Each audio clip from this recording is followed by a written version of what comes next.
বন্ধুরা, আপনারা কি জানেন স্ত্রীরা তাদের স্বামীদের কতদিন পর্যন্ত ভালোবাসে? স্ত্রীরা কি সারা জীবন তাদের স্বামীদের ভালোবাসেন, নাকি কোনো নির্দিষ্ট বয়স পর্যন্ত?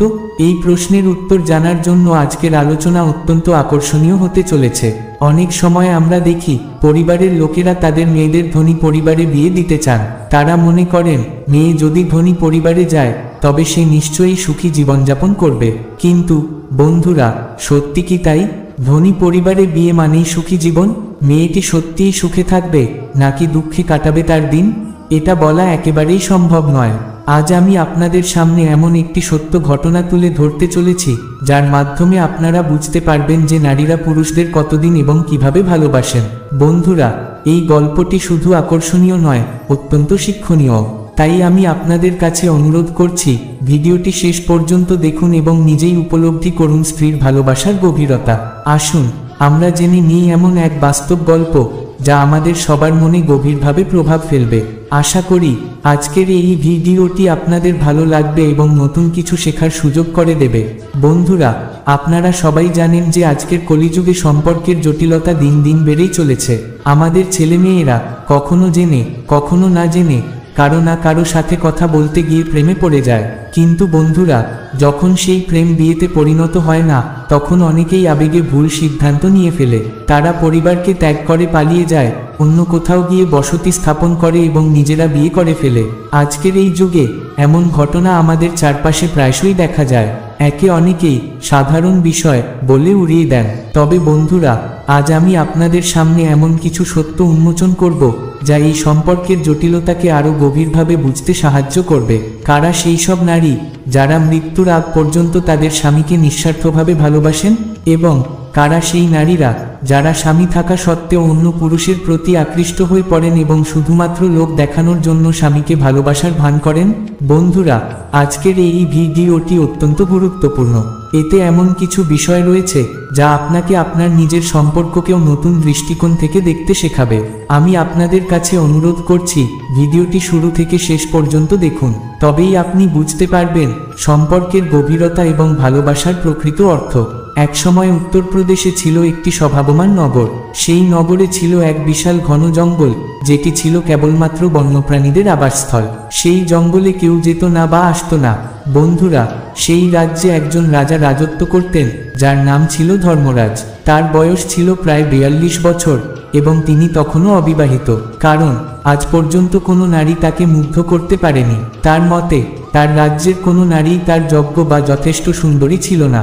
একদিন রাজা শুনলেন যে তার রাজ্যের একটি জঙ্গল নিয়ে অনেক আলোচনা হচ্ছে। বলা হচ্ছে সেই জঙ্গলে মানুষ যেতে সাহস করে না, কারণ সেখানে শুধু বন্যপ্রাণীরাই বাস করে। এই খবর শুনে রাজা বেশ কৌতূহলী হয়ে ওঠেন এবং জঙ্গলটি নিজ চোখে দেখার সিদ্ধান্ত নেন। তিনি তার মন্ত্রীদের নির্দেশ দিলেন যেন তার জন্য একটি ঘোড়া প্রস্তুত করা হয়। রাজা নিজেই সেই ঘোড়ায় চড়ে জঙ্গলের দিকে রওনা হলেন। যখন রাজা সেই জঙ্গলে প্রবেশ করতে যাচ্ছিলেন, তখন হঠাৎ তিনি জঙ্গলের ধারে একটি ছোট কুঠির দেখতে পেলেন। এই দৃশ্য দেখে রাজা বেশ অবাক হয়ে গেলেন। তিনি ভাবলেন, আমি তো শুনেছি এই জঙ্গলে কেউ আসে না, তাহলে এই কুঠিরটি এখানে কিভাবে রয়েছে? এটি কার? এই প্রশ্ন মাথায় নিয়ে রাজা কৌতূহল ভরে সেই কুঠিরের দিকে তাকিয়ে রইলেন। হঠাৎ তিনি দেখলেন কুঠিরের সামনে দাঁড়িয়ে আছে এক অসাধারণ সুন্দরী নারী। রাজা যখন সেই মহিলাকে প্রথম দেখলেন, তার রূপে যেন মোহিত হয়ে গেলেন। তিনি দূর থেকে চুপচাপ দাঁড়িয়ে মহিলার প্রতিটি নড়াচড়া লক্ষ্য করছিলেন। তার চোখ যেন আটকে গেল সেই নারীর সৌন্দর্যের জাদুতে। তারপর রাজা ধীরে ধীরে সেই কুটিরের কাছে গেলেন। কাছে গিয়ে তিনি জানতে পারলেন যে সেই নারী একজন পতিতা। কিন্তু বন্ধুরা, জানেন, সেই পতিতার সৌন্দর্য যেন স্বর্গ থেকে নেমে আসা কোনো অপসরার মতো ছিল। এক মুহূর্তেই সে রাজার মন জয় করে নিল। রাজা হতবাক হয়ে তার দিকে তাকিয়ে রইলেন। তার রূপের দীপ্তি, তার উপস্থিতি যেন রাজাকে স্তব্ধ করে দিল। এতদিন রাজা যার খোঁজ করছিলেন, তিনি যেন তাকে খুঁজে পেয়েছেন। তারপর রাজা সাহস করে সেই মহিলার কাছে গিয়ে দাঁড়ালেন। পতিতার প্রতি আকৃষ্ট হয়ে রাজা এক চমকপ্রদ প্রস্তাব দিলেন, তিনি তাকে বিয়ে করতে চান। হ্যাঁ বন্ধুরা, একজন পতিতা হয়েও সেই নারী রাজার হৃদয়ে এমন স্থান করে নিলেন যে রাজা তার অতীত, সমাজ বা কুৎসার কোনো পরোয়া করলেন না। রাজা বললেন, আমি তোমাকে বিয়ে করতে চাই। তোমার রূপ শুধু নয়, তোমার চরিত্র, তোমার সৌন্দর্যের অন্তর্নিহিত শক্তি আমাকে মুগ্ধ করেছে। বন্ধুরা, ভাবুন তো, যেখানে 42 বছর বয়সে অন্য রাজাদের একাধিক রানী থাকত, সেখানে ধর্মরাজ এতদিন কোনো নারীকে তার উপযুক্ত বলে মনে করেননি, অথচ এই এক মুহূর্তেই তিনি তার জীবনের সবচেয়ে বড় সিদ্ধান্ত নিয়ে ফেললেন। রাজা বললেন, হে দেবী, আমি তোমাকে ছাড়া এক মুহূর্তও বাঁচতে পারবো না, দয়া করে আমাকে বিবাহ করো। তারপর রাজা আরো বললেন, হে দেবী, আমি ভালো করেই জানি তুমি একজন পতিতা, কিন্তু আমার ভালোবাসা তোমার প্রতি বিশুদ্ধ। আমি চাই তুমি আমার জীবনসঙ্গিনী হও। পতিতাটি হাসি মুখে বলল, হে রাজন, আপনি জানেন আমি একজন পতিতা, আমি কাউকে ভালোবাসতে পারি না, কারণ আমাদের কোনো ধর্ম নেই। আমরা শুধু অর্থকেই ভালোবাসি, যেখানে বেশি অর্থ সেখানে আমাদের স্থান। আমাদের জীবনে আপনার মতো হাজারো পুরুষ আসে, তারা আমাদের উপর লক্ষ লক্ষ স্বর্ণমুদ্রা বিলিয়ে চলে যায়। রাজা বললেন, হে দেবী, তুমি যা বলতে চাইছো তার অর্থ আমি বুঝতে পারছি না, দয়া করে আমাকে বিস্তারিতভাবে বলো। তখন পতিতাটি গভীর দীর্ঘশ্বাস ফেলে বলল, হে রাজন, আমি আজও কুমারী, আমার কখনো বিয়ে হয়নি, তবুও একজন বিবাহিত নারীর মতো জীবনযাপন করছি। জানেন কেন? কারণ প্রতিদিন নতুন নতুন পুরুষ আমার কাছে আসে, তারা আমার শরীরকে তাদের কামের শিকার করে, তারা তাদের কাম তৃষ্ণা মেটায়, আর বিনিময়ে আমার জন্য হাজার হাজার স্বর্ণমুদ্রা ছুঁড়ে রেখে যায়। পতিতা বলল, হে রাজন, আমি একজন পতিতা, তাই আমাকে এই জীবন বেছে নিতে হয়েছে, কিন্তু আমি আপনাকে বিনীত অনুরোধ করছি, আপনি আপনার রাজ্যে ফিরে যান এবং আমাকে বিবাহ করার ইচ্ছা ত্যাগ করুন, কারণ আপনি উত্তরপ্রদেশের একজন বিখ্যাত, শক্তিশালী এবং ধার্মিক রাজা। হে মহারাজ, যদি কোনো রাজা একজন পতিতাকে বিবাহ করেন, তবে সমাজে আপনাকে কতটা অপমানের সম্মুখীন হতে হবে তা আপনি কল্পনাও করতে পারবেন না।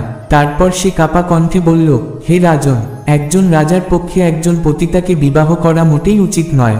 আপনি আমার চেয়েও অনেক সুন্দরী এবং উপযুক্ত রাজকন্যা পাবেন, তাকে বিবাহ করে আপনি সুখী জীবনযাপন করতে পারবেন, কিন্তু আমাকে বিবাহ করার চিন্তা যদি আপনার মন থেকে না যায়, তবে আমার দেহ উপভোগ করুন, তারপর আপনার রাজ্যে ফিরে যান, এটাই আমার জন্য যথেষ্ট। রাজা দৃঢ় কণ্ঠে বললেন, হে দেবী, আমি তোমার সম্পর্কে সব জানি, তবুও আমি তোমার সৌন্দর্যে মোহিত হয়েছি, আমি তোমার মন ও আত্মাকে ভালোবেসেছি, শুধু দেহকে নয়। আমি যে কোনো মূল্যে তোমাকে বিবাহ করতে চাই, তোমার অতীত আমার কাছে কোনো বাধা নয়, আমার ভালোবাসা তোমার জন্য সত্য এবং পবিত্র।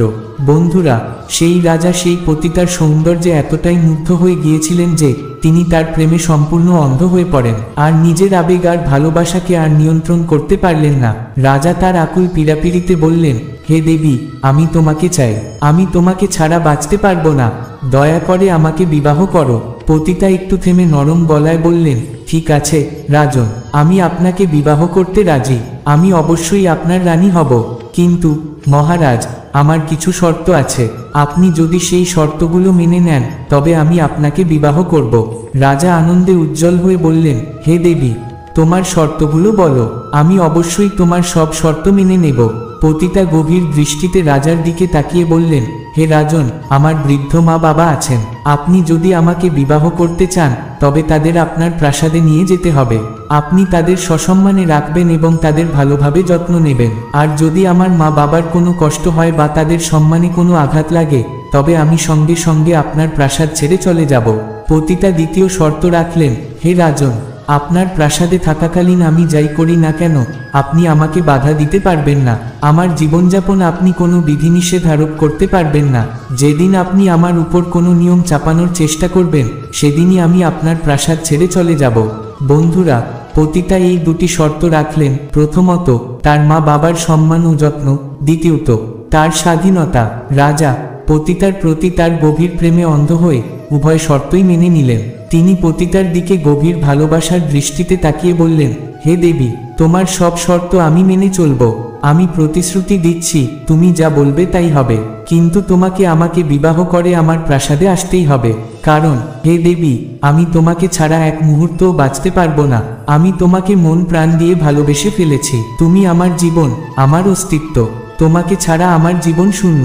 তিনি আরো বললেন, তাই হে প্রিয়, আর সময় নষ্ট না করে আমাকে বিবাহ করো, আমার প্রাসাদে চলো, তোমার শর্তের প্রতিটি শব্দ আমি মেনে চলব, তোমার প্রতিটি ইচ্ছা পূরণ করব। তারপর বন্ধুরা, সেই পতিতা সেই রাজাকে বিবাহ করলেন। বিবাহ সম্পন্ন হওয়ার পর তিনি তার বৃদ্ধ মা বাবাকে নিয়ে রাজার সঙ্গে রাজপ্রাসাদের উদ্দেশ্যে রওনা দেন।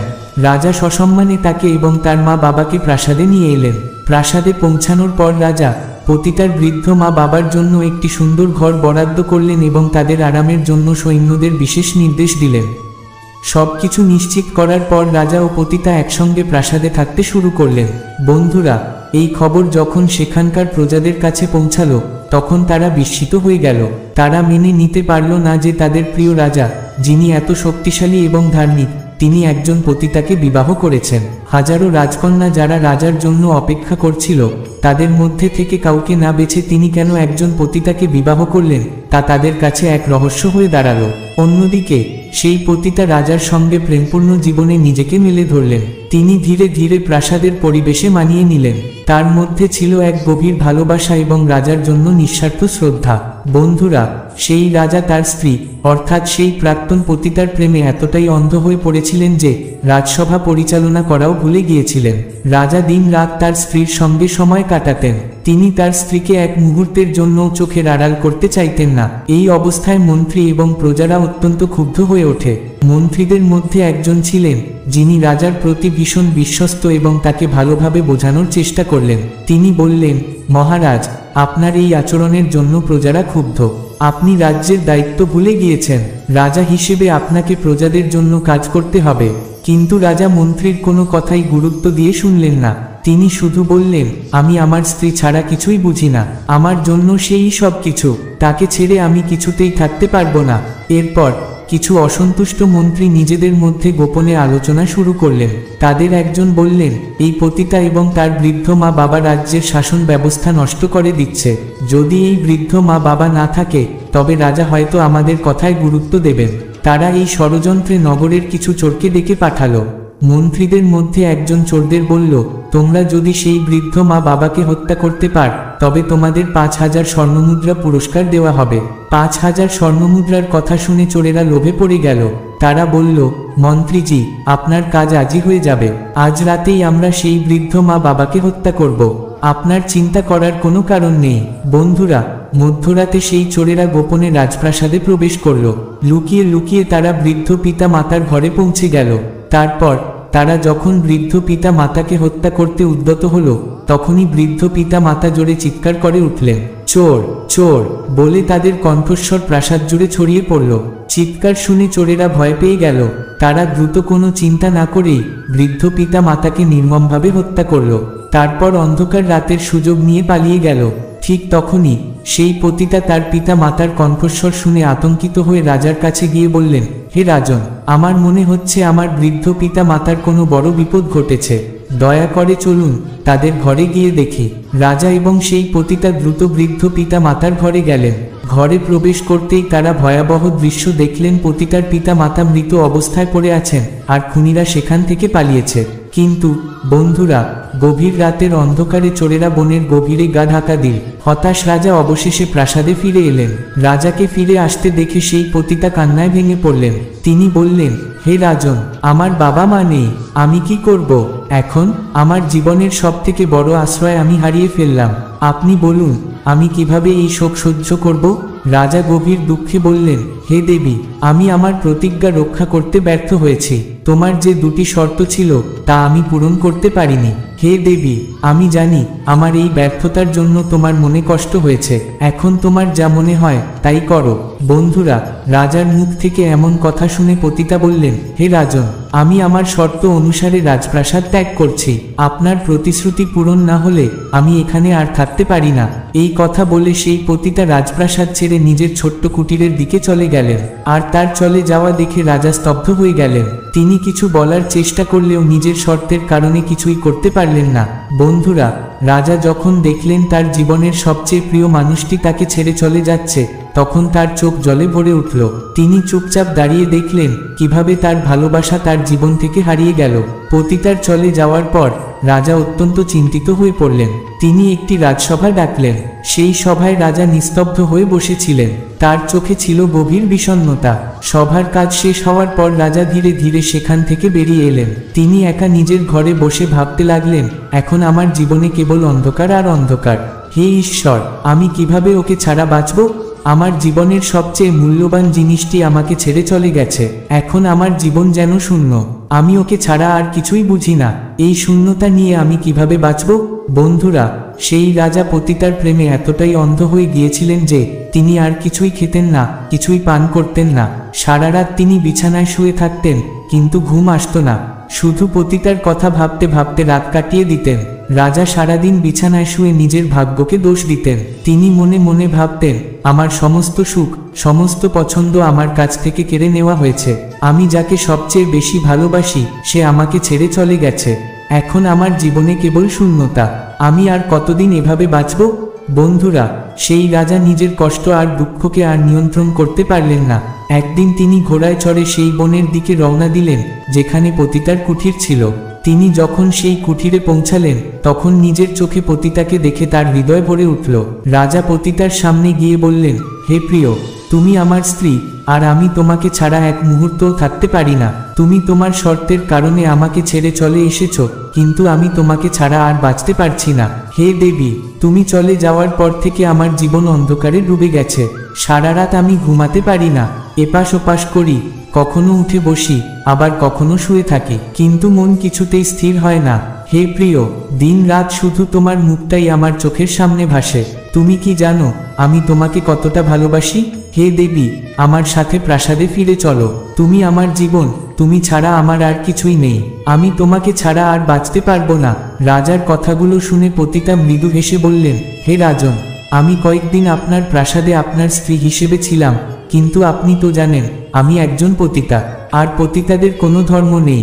হে রাজন, পতিতাদের জীবনে কোনো একক ভালোবাসা থাকে না। আমাদের জীবনে প্রতিদিন নতুন নতুন পুরুষ আসে, আবার চলে যায়। পতিতারা অনেক মানুষের স্ত্রী হয়ে যায়, কিন্তু কোনো একজনের সম্পূর্ণ হয়ে থাকতে পারে না। পতিতা হওয়ার অর্থই হলো নিজের শরীর বিক্রি করা। আমাদের কাছে ভালোবাসা, সংসার বা ধর্ম কোনো কিছুরই মূল্য নেই। আমরা কেবল অর্থের জন্য বেঁচে থাকি। হে রাজন, আপনি যদি আমার প্রতি সত্যিই ভালোবাসা অনুভব করেন তবে আমাকে মুক্তি দিন, আমাকে আমার নিজের পথে চলতে দিন। পতিতা মৃদু হাসি হেসে বললেন, হে রাজন, একজন পতিতা তার দেহ বিক্রি করেই জীবিকা নির্বাহ করে। আমি জানি না কতজন কামের উপাসক আমার কাছে এসে আমার দেহকে পূর্ণরূপে উপভোগ করে, আমাকে হাজার হাজার স্বর্ণমুদ্রা দিয়ে চলে গেছে। আমার জীবন এভাবেই কাটে। হে রাজন, আপনার শর্ত অনুযায়ী আমি আপনার রাজপ্রাসাদে আপনার রানী হয়ে থেকেছি, কিন্তু আপনি আমার শর্ত পূরণ করতে ব্যর্থ হয়েছেন। তাই আমি আপনার প্রাসাদ ছেড়ে চলে এসেছি। হে মহারাজ, আমি আর ফিরে যেতে পারবো না। দয়া করে আর জেদ করবেন না, আপনি প্রাসাদে ফিরে যান। পতিতার কথাগুলো শুনে রাজা কষ্টে চিৎকার করে বললেন, হে দেবী, তোমাকে ছাড়া আমি বাঁচতে পারবো না। আমার জীবন অর্থহীন হয়ে গেছে। আমার কাছে তুমি কেবল একজন পতিতা নও, তুমি আমার ভালোবাসা, আমার হৃদয়ের রানী। দয়া করে ফিরে চলো আমার সঙ্গে। পতিতা এক মুহূর্ত চুপ থেকে গভীর দৃষ্টিতে রাজাকে দেখলেন, তারপর শান্ত কণ্ঠে বললেন, হে মহারাজ, আপনি একজন মহান রাজা, কিন্তু আপনি একজন পতিতার প্রেমে এমন পাগল হয়ে উঠেছেন যা একজন মহারাজার শোভা পায় না। আপনি নিজের শক্তি, জ্ঞান এবং গৌরব ভুলে গেছেন। হে রাজন, আমি আপনাকে কিছু গুরুত্বপূর্ণ কথা বলবো। এই কথাগুলো যদি আপনি হৃদয়ে ধারণ করেন তবে আপনার জীবনে নতুন আলো আসবে। দয়া করে হে মহারাজ, আমার এই কথাগুলো সম্পূর্ণ মনোযোগ সহকারে শুনুন। এগুলো আপনার জন্য অত্যন্ত মূল্যবান হবে। রাজন, আপনাকে এই তিনটি কথা ভালোভাবে বিবেচনা করতে হবে। মহারাজ, আমার প্রথম কথা হলো, আপনার যে ভালোবাসা আছে তা একজন রাজার জন্য মানানসই নয়। একজন পতিতাকে ভালোবেসে নিজের স্ত্রী বানানো কি শোভনীয়? আপনি তো একজন রাজা, আর রাজার পক্ষে একজন পতিতার প্রেমে অন্ধ হওয়া কি মানায়? কারণ বলা হয় একজন পতিতার কোনো ধর্ম নেই। কেউ জানে না তার জীবনে কত পাপ জড়িয়ে আছে। মহারাজ, আমি প্রতিদিন কোনো না কোনো পুরুষের ভোগের শিকার হই। দয়া করে আমার শরীর আর জীবন সম্পর্কে গভীরভাবে ভাবুন। আমার প্রেমে অন্ধ হবেন না। আপনি একজন মহান ব্যক্তি, একজন শাসক, তাই নিজেকে এই পথে পরিচালিত করা উচিত নয়। মহারাজ, আমার দ্বিতীয় কথা হলো, আমি একজন পতিতা। আমার কোনো ধর্ম নেই, কিন্তু সমাজের নারীদের একটি ধর্ম আছে, রীতিনীতি আছে, ঐতিহ্য আছে। সেই নারীদের বিবাহ করে আপনি ধর্মের পথে চলতে পারেন। আমাদের প্রাচীন ধর্মগ্রন্থ বেদ বলে সমাজের নারীদের প্রধান কর্তব্য হলো স্বামীর সেবা করা, তাকে ঈশ্বররূপে পূজা করা এবং তার কথা মতো চলা। সমাজের নারীদের কাছে তাদের স্বামী শ্রেষ্ঠ দেবতা। স্বামী যদি দুর্বল হন তবুও তারা তাকে ত্যাগ করে না, তারা জীবনের প্রতিটি ধাপে স্বামীকে ঈশ্বর জ্ঞানে গ্রহণ করে। কিন্তু মহারাজ, এই কথাগুলি পতিতাদের জন্য প্রযোজ্য নয়। আমাদের জীবনে ধর্ম নেই, কারণ আমরা পাপের অন্ধকারে আবৃত।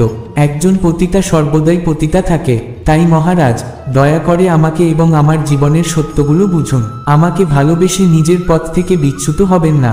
হে রাজন, সমাজের নারীরা একটি বিষয় স্পষ্টভাবে মনে করে, তাদের স্বামী যেন অন্য কোনো নারীর কাছে না যায় আর অন্য কোনো নারীর শিকার না হয়।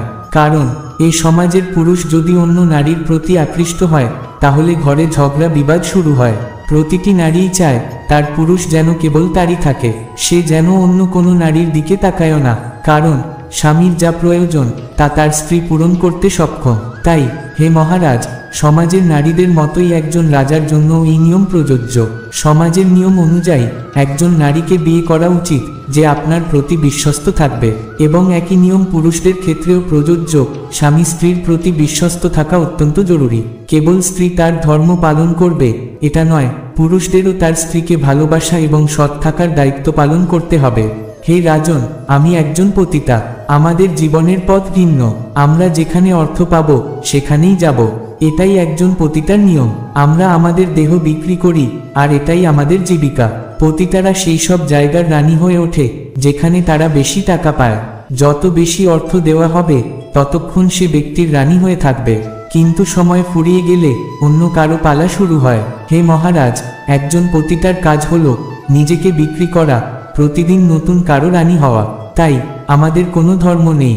আমরা সমাজের সাধারণ নারীদের মতো নই যারা তাদের স্বামী সন্তানদের জন্য জীবন উৎসর্গ করে। সমাজের নারীরা মনে করে তাদের স্বামী যদি দরিদ্র হয় তবুও তাকে ছেড়ে যাওয়া উচিত নয়।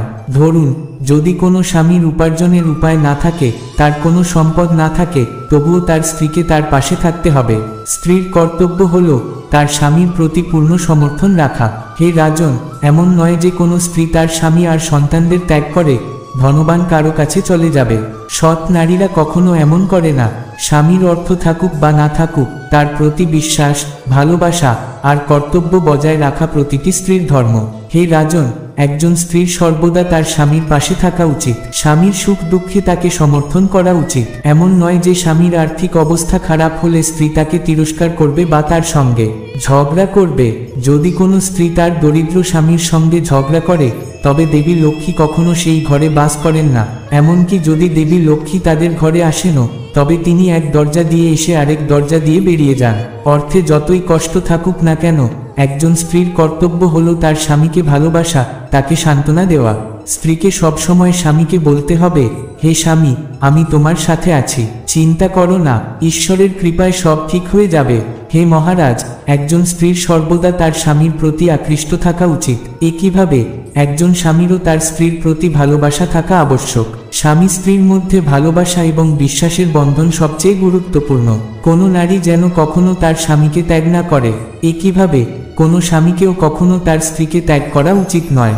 জীবনের যতই প্রতিকূলতা আসুক, তারা একে অপরের প্রতি শ্রদ্ধাশীল এবং অনুগত থাকা উচিত। হে মহারাজ, আজকের সময়ে স্বামী স্ত্রীর মধ্যে ছোটখাটো বিষয় নিয়ে ঝগড়া হয়, কিন্তু ভালোবাসা ঠিকই থেকে যায়। তবে একটি কথা সবসময় মনে রাখবেন, যদি স্বামী স্ত্রীর ঝগড়ার খবর প্রতিবেশীদের কানে পৌঁছে যায়, তাহলে বুঝে নিতে হবে যে তাদের একসঙ্গে থাকা কঠিন হয়ে যাবে। তখন আর কোনো ভালোবাসা অবশিষ্ট থাকবে না। যেখানে স্বামী স্ত্রী একে অপরকে ভালোবাসে না, সেখানে তাদের আলাদা হওয়া ছাড়া আর কোনো পথ থাকে না। বন্ধুরা, একজন স্ত্রীর কর্তব্য হলো তার স্বামীর সাথে মিলেমিশে বসবাস করা। স্ত্রীর উচিত সর্বদা স্বামীর আদেশ মেনে চলা। তবে হ্যাঁ, যদি স্বামীর কথাগুলো অন্যায় হয় বা যদি স্বামী স্ত্রীকে অন্যায় কাজে বাধ্য করেন, তবে সেই আদেশ মানা উচিত নয়। আপনারা নিশ্চয়ই মাতা অনসূয়ার কাহিনী শুনেছেন। মাতা অনসূয়া সর্বদা তার স্বামীর সেবায় নিজেকে নিয়োজিত রাখতেন। তার সেবার মধ্যে ছিল গভীর ভক্তি আর নিঃস্বার্থ ভালোবাসা। তিনি তার স্বামীকে পরমেশ্বর মনে করতেন। মাতা অনসূয়ার কিছুই ছিল না, তিনি অত্যন্ত দরিদ্র ছিলেন। তবুও তিনি তার স্বামীকে কখনো ত্যাগ করেননি। বনের একটি ছোট কুঁড়ে ঘরে তারা বাস করতেন। সেখানেই তিনি তার স্বামীর সেবা করতেন এবং তার জন্য নিজের সবকিছু উৎসর্গ করেছিলেন। বন্ধুরা, মাতা অনসূয়া যদি চাইতেন, তবে ধনী কোনো ব্যক্তির সাথে থেকেও বিলাসিতায় জীবন কাটাতে পারতেন, কিন্তু তিনি তা কখনো ভাবেননি। তিনি তার স্বামীকে নিজের সবচেয়ে বড় সম্পদ মনে করতেন। একজন নারীর কাছে সবচেয়ে বড় সম্পদ কি জানেন? তার স্বামী। সম্পদ মানে শুধু সোনা, রূপা বা অর্থ নয়। নারীর জীবনে তার স্বামীর ভালোবাসা এবং সঙ্গী প্রকৃত ধন। তাই বন্ধুরা, আমাদের সকলের উচিত মাতা অনসূয়ার মতোই স্বামী স্ত্রীর মধ্যে শ্রদ্ধা, ভক্তি আর ভালোবাসা বজায় রাখা। হে মহারাজ, আজকের এই কলিযুগে অনেক নারীর কাছে সবচেয়ে বড় সম্পদ হলো টাকা, ধন দৌলত আর ভোগবিলাস। অথচ স্বামী, তিনি যেন কিছুই নয়। বন্ধুরা, আপনারা নিশ্চয়ই কোথাও না কোথাও শুনেছেন বা দেখেছেন, গ্রামে কিংবা পাড়ায় নিজের বাড়িতেই টাকার জন্য কি ভয়ঙ্কর লড়াই হয়। অথচ হে মহারাজ, একজন স্ত্রীর কর্তব্য হলো সর্বদা ধর্ম পালন করা। পতিতা আরও বলেন, হে মহারাজ, আপনার একজন পতিতার সাথে জড়িত হওয়া উচিত নয়। আপনি আমার প্রেমে জড়িয়ে পড়েছেন, আমার প্রেমে অন্ধ হয়ে গেছেন আর আমার প্রেমে পাগল হয়ে উঠেছেন। কিন্তু মহারাজ, আপনি একজন রাজা। রাজার কখনো নিজের কথা ভাবা উচিত নয়। রাজার প্রধান কর্তব্য হলো তার প্রজাদের সুখ দুঃখের খেয়াল রাখা। অথচ আপনি এখন কেবল নিজের কথা ভাবছেন, প্রজাদের কথা একবারও ভাবছেন না। হে রাজন, আপনার রাজ্যে ফিরে যাওয়া উচিত। আপনার প্রজাদের প্রতি যত্নবান হওয়া উচিত। একজন রাজকন্যার সঙ্গে বিবাহ সম্পন্ন করুন, যাতে আপনার রাজ্যের প্রজারা একটি রানী পায়। তারা আপনার প্রতি খুশি থাকবে এবং আপনার রাজ্য আরও সমৃদ্ধ হবে। পতিতার কথা শুনে রাজা অবশেষে বুঝতে পারেন নিজের ভুল। তিনি পতিতার কাছে ক্ষমা চান এবং বলেন, তোমার কথা আমার চোখ খুলে দিয়েছে। আমি সত্যিই অন্ধ হয়ে পড়েছিলাম। তুমি আমাকে সঠিক পথ দেখিয়েছ। এখন আমি আমার রাজ্যে ফিরে যাব, প্রজাদের সেবা করব এবং একজন উপযুক্ত রানী নির্বাচন করব। হে মহারাজ, রাজা বলেন, হে দেবী, আজ তুমি আমার চোখ খুলে দিলে। আমি সত্যিই ভুল পথে চলে গিয়েছিলাম। তুমি আমাকে সঠিক পথ দেখিয়েছ। তোমার জন্য আজ আমি বুঝতে পারলাম একজন রাজার আসল কর্তব্য কি। আমি তোমার কাছে চিরকৃতজ্ঞ। এরপর রাজা তার প্রাসাদে ফিরে যান এবং একজন সুন্দরী রাজকন্যাকে বিবাহ করেন। সেই রাজকন্যার সঙ্গে তিনি সুখী জীবন যাপন করতে শুরু করেন। রাজ্যের প্রজারা খুশি হয়, রাজ্যের শান্তি এবং সমৃদ্ধি ফিরে আসে। বন্ধুরা, সেই পতিতা আমাদের সকলকে একটি বড় শিক্ষা দিয়েছেন। তিনি বলেছেন, যে সময়ই আসুক না কেন, একজন স্ত্রীর উচিত সর্বদা তার স্বামীকে ভালোবাসা। একইভাবে একজন স্বামীরও কর্তব্য হল তার স্ত্রীকে ভালোবাসা এবং সম্মান করা। স্বামী স্ত্রীর এই ভালোবাসা যেন মৃত্যু পর্যন্ত অবিচল থাকে। বন্ধুরা, এটা গুরুত্বপূর্ণ যে ভালোবাসা শুধু যৌবনে নয়, বৃদ্ধ বয়সেও একই রকম থাকা উচিত। একজন স্বামী বা স্ত্রী বৃদ্ধ হোক বা তরুণ, তাদের প্রতি ভালোবাসার মাত্রা কখনো কমানো উচিত নয়।